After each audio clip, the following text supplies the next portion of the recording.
supporters of the Skull and Bones and even the Nazis. So I was really curious as to what these Satanists or these evildoers were really up to. And what was the symbol behind this owl? Because it seemed they burnt effigies of bodies to this 40-foot stone owl. And thank you, Alex, for sneaking in there and getting that footage for us. And the owl has always been connected with the goddess. And what you'll find is that even Isis, Athena, or even the Hooters girls, the owl and the goddess going hand in hand. The Frost Bank downtown also being an owl. This is our goddess Columbia. She's known as Venus, Isis, Minerva. She goes out through time. But the owl symbol is actually one to denote secrecy. Our goddess is known in Hebrew as the Shekinah, or the Shekinah. And you will find that Saddam Hussein was actually placed into power due to the fact that he felt he was Nebuchadnezzar reincarnated. So when the Shekinah came down and struck Nebuchadnezzar, using the mother of all bombs, shortened to the Moab, well, this was all ritual ceremony. It wasn't warfare. These are ritual ceremonies. Consider 9/11. The Twin Towers had a Masonic cornerstone laying ceremony on 9/11/1966. The Pentagon had a Masonic cornerstone laying ceremony on 9/11/1941. Curious that they would demolish these buildings on this same ritual date. As you know, if you've watched the Freeman perspective, I am very curious about the goddess and her potential ET connections. Because as I look at her, and I find her as a symbol of the star cluster Sirius, I also find that Sirius is known for its fish people, or merfolk, as Atlantis was always known for its merfolk. And certainly trying to escape the UFO or ET connection with this goddess is a very difficult thing to do, because it pops up everywhere. So I sit and I contemplate on these signs and symbols that I find.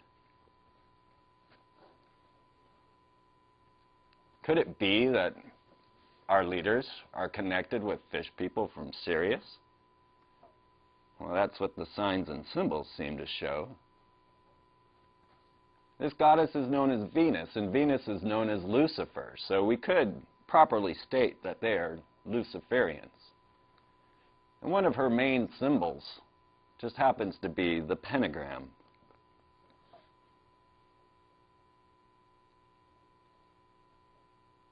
She is the pentagram goddess. Now notice the Starbucks logo. Those are not her hands up by her head. Those are her ankles or her fins. This is how they used to describe sex with the fish people. So as we start to look at the different representations of our goddess, we find that she is always connected with this Queen Semiramis. The Dogon tribe also found themselves connected with the fish people.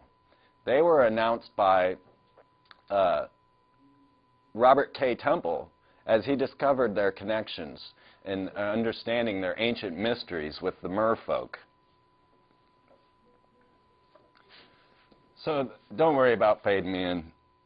The Queen is a representation of the Draconians, whereas the Pope is a representation of the Syrians. So let's consider what the ideas are behind the Draconians and the Syrians. The Draconians are known for controlling human elites, institutions, and financial systems, militarism, creating a climate of scarcity, struggle, and insecurity, harvesting humans, manipulating greys, and earth reptilians. Whereas the Syrians participate in technology exchange programs that promote military cooperation to potential extraterrestrial threats. Now, does this not explain our monarchy and our religious leaders? Is there not a super high-tech library under the Vatican? Does the Queen not keep us in scarcity? Well, perhaps this might explain what I found inside of Flagler's College. Because certainly there was a large phallus, and it rests inside of the vaginal opening of the fountain. Now, once again, this is the point within a circle. This is what is meant. Now, could they be talking about a sexual union with amphibians? Could it be a cross-breeding program with extraterrestrials? Or maybe I'm just reading into this thing. But certainly, I was a bit shocked as I walked over and found this fountain. Now, this is one evil-looking fish. And just above this evil fish just happens to be a little boy holding his penis. Well, we'll have to give this more thought.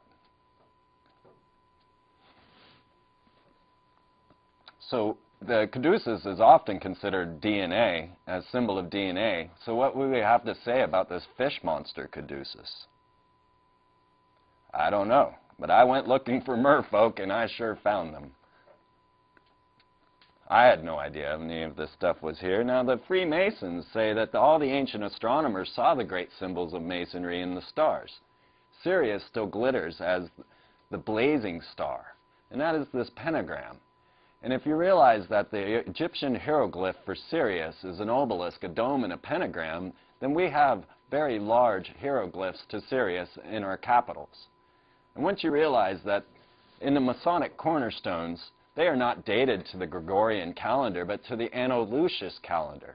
That is actually the year 6007 to your leaders. They live even on another planet. Now, why is it that you don't know any of these things about these Freemasons? We'll notice here in the Nashville Lodge that there are no windows in the ritual area.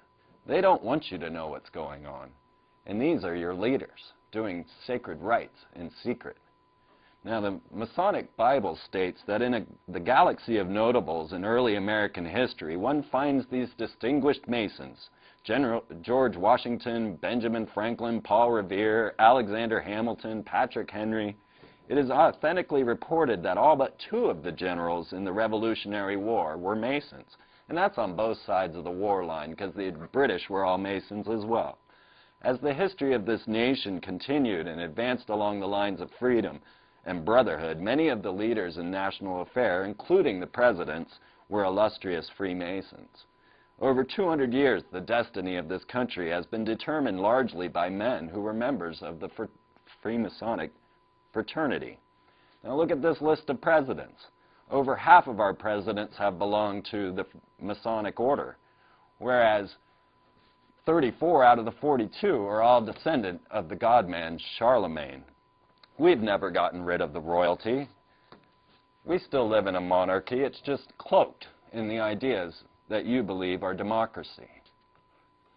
Now, the Freemasons define themselves as a science of morality veiled in allegory and illustrated by symbols. Now, this has been stated often, but it is for each individual Mason to discover the secret of Masonry by reflection upon its symbols and wise consideration and analysis of what is said and done in the work, and that's within the rituals. Masonry does not inculcate her truths. She states them once and briefly, or perhaps darkly, and interposes a cloud between them and the eyes that would be dazzled by them. So, I think I'm doing a pretty good job of deciphering the Masons, because Pike clearly believed that virtually all important Masonic symbolism derived from the Kabbalah. Now, the Kabbalah is an exercise in the acquisition of intuitive knowledge, or gnosis, and it expresses the great questions of the nature of God, the origin of the material world, and the relationship of God to man. The physical universe is seen as the result of emanations of deity, 10, through the Sephirah. Now, the Kabbalah comes down to us from ancient Egypt. And so on the courthouse out inside of Jackson, Mississippi, I found this winged sphinx. Now, this is, of course, the Egyptian symbolism coupled with the eagle. And then we find an obelisk surmounting a pyramid. And on top of it all, Moses, who brought the Kabbalah to the people in the book, the Sefer, or what you know as the Pentateuch.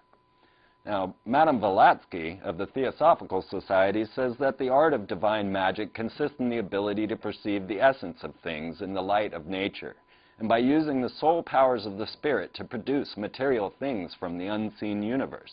and in such operations the above and the below must be brought